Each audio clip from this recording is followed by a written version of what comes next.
Afin de mieux analyser cette attente ou cette prévision du FMI d'un taux élevé de croissance en Égypte qui peut s'élever à 5,7%, nous avons contacté par téléphone Dr Raouf Ghafar, notre analyste économique. Bonsoir. Bonsoir. Docteur Raouf Ghafar, quels sont les éléments qui ont poussé le Fonds monétaire international, le FMI, à prévenir une augmentation des taux de croissance du PIB égyptien en 2022 à atteindre 5,7% au lieu de 2,5% en 2021? Pour commencer, il faut dire qu'une telle agence...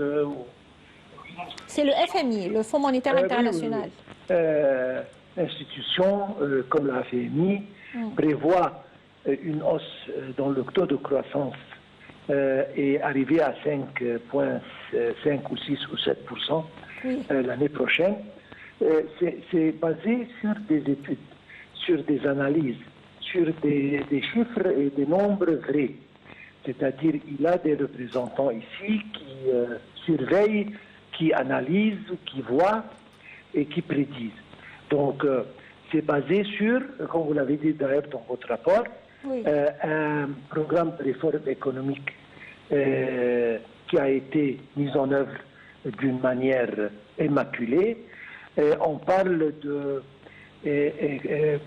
projets d'infrastructure sur tous les domaines, énergie, réseau routier, etc., qui ont pavé le chemin et qui, l'exemple clair, c'est que notre économie a pu, d'ailleurs, comme vous avez dit, encore une fois, résister à la crise internationale et très grave du Covid-19 et à conserver le taux de croissance sur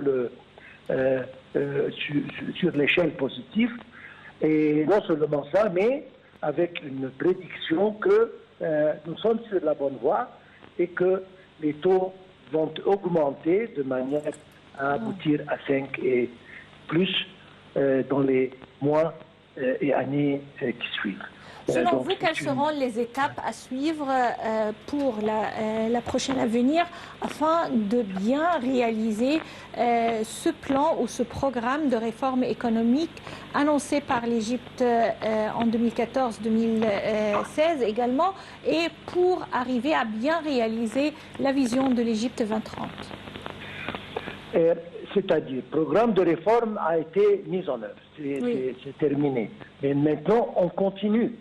C'est-à-dire, on a, disons, construit les fondations nécessaires et maintenant on commence la superstructure, réaliser des projets et c'est bien étudié. C'est-à-dire, la vision de l'Égypte 2030 a été très bien étudiée et, comme vous avez dit, basée sur des fondations très solides.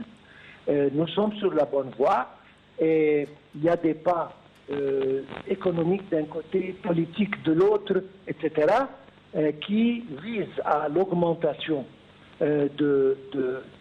d'investissements local et international, qui visent à construire des zones économiques qui sont très promettantes et qui attirent des pays et des grandes compagnies à venir et à établir des projets colossaux en Égypte.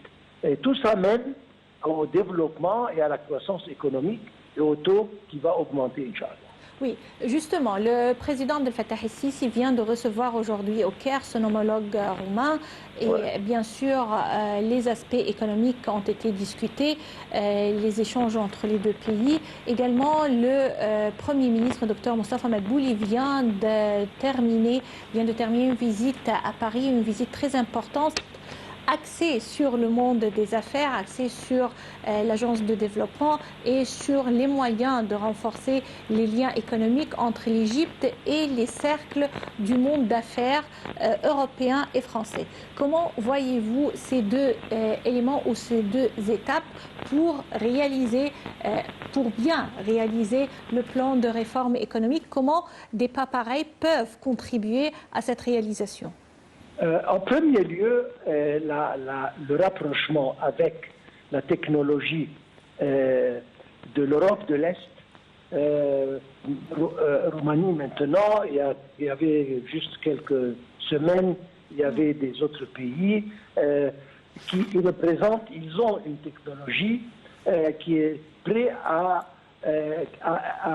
qui peut être facilement assimilée par l'Égypte. Oui. Elle n'est pas compliquée, elle est facile, donc elle a besoin simplement d'un petit entraînement. Nous avons ce qu'il faut pour réaliser ceci et se mettre en collaboration avec ces pays, avec leur technologie facile oui.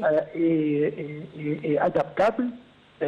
Ça aide terriblement oui. au progrès de l'Égypte d'un côté. De l'autre, voilà, il y avait un état d'urgence qui a été éliminé. Ça a donné une poussée vraiment très, très grande.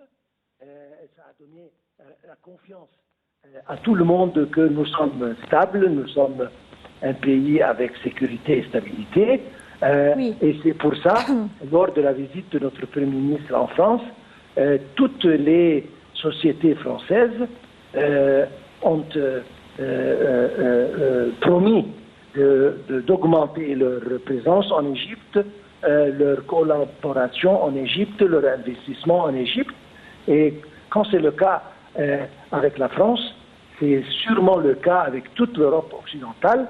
D'ailleurs, l'Amérique a fait la même chose et elle a déclaré que c'était un pas bien attendu, oui. Très bien réalisé et que ça oui. va avoir des impacts très positifs sur notre économie. On l'espère bien. Oui, docteur Raouf Ghafar, je vous remercie infiniment pour ces explications et c'est ainsi, chers téléspectateurs, qu'on termine cette édition de notre édition de direct. Rendez-vous demain, une nouvelle équipe. Passez d'excellents moments avec la suite de nos programmes sur la TV internationale. Au revoir.